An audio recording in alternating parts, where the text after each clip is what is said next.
ale nedá sa nič robiť. No nech sa páči, môžeme. Tak, my sme si zhotovili kaleidoskop.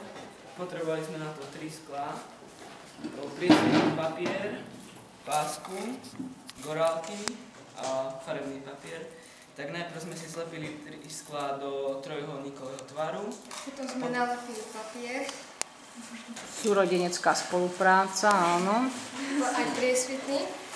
Do modrého papiera sme ceruzkou vyrili dierku, aby sme vedeli pozerať.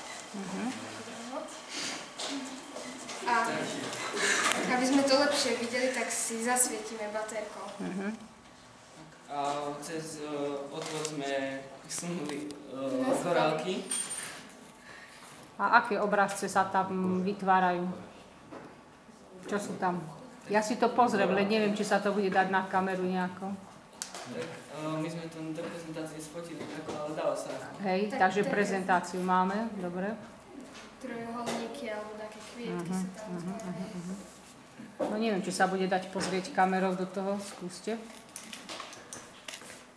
Čiže do tej dieročky, hej. No. To sa nebude dať, to je väčší záber. Skúsim takto. To aj mi bere úplne niekde inde. Nedá sa. Dobre, nevadí, takže nedá sa to kamerou nasnímať dovnútra, takže nebudeme tú kameru ani trápiť. Dobre, takže môžete to dať kolovať spolužiakom, aby si to pozreli. Vysvetlite im, čo majú s tým robiť, aby niečo z toho mali. Tak majú si zasvietiť, na túto stranu si majú svetlo zasvietiť a týmto otvorom sa majú pozrieť. Dobre, takže kým spolužiaci budú pozerať zase,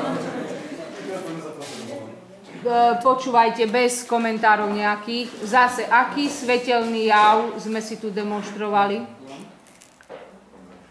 Odraz, lebo sú tam zase zrkadielka však. Robím niečo a hádam, alebo no.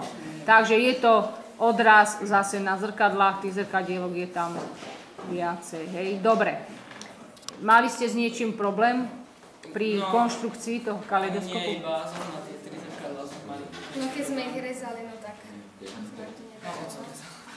Čiže pomáhali aj rodičia, hej. Dobre, čiže máme aj spoluprácu s rodinnými príslušníkmi. Čo sa chlapci smejete? No, tak keď vieme niečo, tak povieme a nerehoceme sa. Dobre, takže túto dvojicu